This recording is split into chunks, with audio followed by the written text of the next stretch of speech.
Hi guys, today I'm going to be doing the book facts tag. I was tagged by Angelica M2009, I think that's her username. I'll put her link in the description box below, and you should definitely check out her channel because her videos are awesome and she's super nice, and you should definitely subscribe to her. And thank you so much for tagging me. I love doing tags, they're a whole lot of fun, so let's get started. Question 1. How many books are in your collection?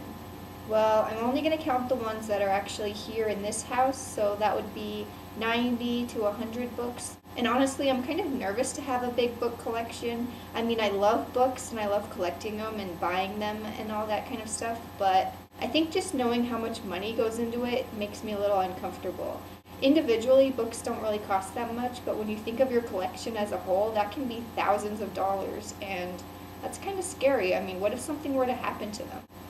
Question 2. What books haven't you read that everyone else has? Well, that's a very long list, so I'm just going to list the ones that come to mind right now.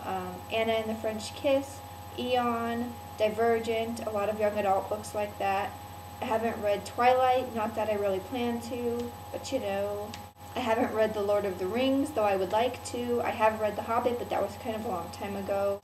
That's all I can really think of. Book you were surprised that you didn't like? I'm going to say Catcher in the Rye. I really thought I was going to like that book, and it was very surprising that I didn't. I liked thinking about it, I thought it was clever, but I just didn't like reading it at all. It's kind of complicated, and it's unfortunate, but it's the truth. Sorry. Question 4. What book has a super shocking ending? Well, Life of Pi had a pretty good twist at the end. I can think of some cliffhanger endings. Oryx and Crake, The Knife of Never Letting Go, definite cliffhangers there. But as for shocking, I guess The Maze Runner, although that was more of like a whoa factor. Finally figured out what was going on. You got some answers after being so confused for the whole book. Question 5. Favorite genre? Well, I really like nonfiction books, anything to do with biology or ecology, that kind of thing. But as for fiction, it's kind of hard to describe what kind of genre I like. It doesn't really fit into any specific category. It's more like books that have a really good story but also make you think a lot. And they might have elements of really interesting topics like psychology, philosophy, or science kind of integrated into the story. I really like those kind of books. Or just a really good science fiction book, or anything that has really cool creatures in it. Not that I've read that many books like that, but you know, they're always good. Question 6. What book can't you wait to come out? Well, definitely The Fault in Our Stars by John Green. I can't wait for that. The first chapter was amazing. But the book I'm most anxious for is definitely the third book in the MaddAddam trilogy by Margaret Atwood. And I'm really sad that I'm probably going to have to wait years for it since it's still in the writing process right now. Okay, question 7. Favorite character?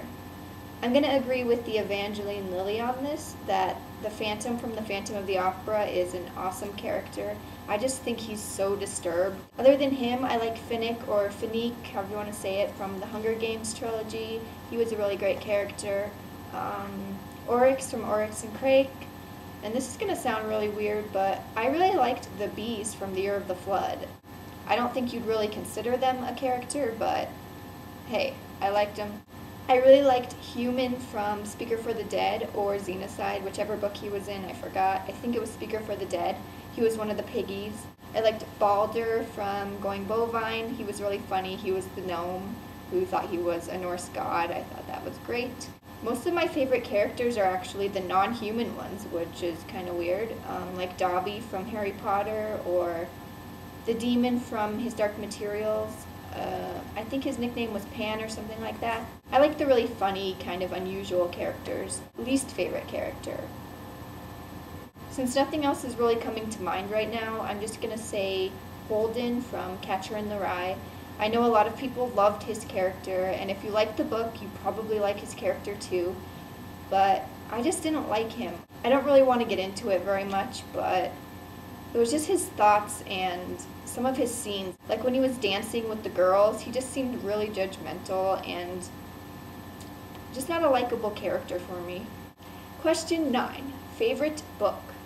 Now, first of all, I want to say that the books that are my favorite, that make it to my all-time favorites list, they're not really books that I would recommend to everyone and say, oh my gosh, you have to read this right now, you'll love it.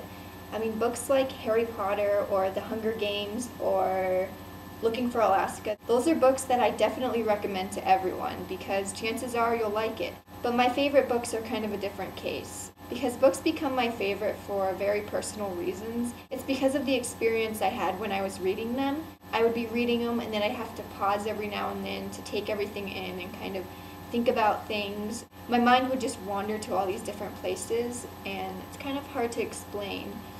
It's really affected me in a personal way. And by the end, I just pretty much want to hug the book, and that sounds really weird.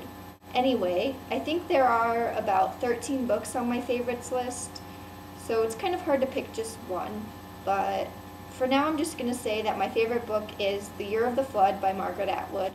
And like I said, it's not really a book that I could recommend to everyone just because, it's kind of bizarre, but read it if you want to, and if you end up liking it, let me know, and that's pretty cool. I'm going to tag all of my subscribers who haven't done this tag yet. I think most people have done this already, so I don't really know who to tag specifically, but just do the tag if you want to. It's really fun, and thanks for watching, guys.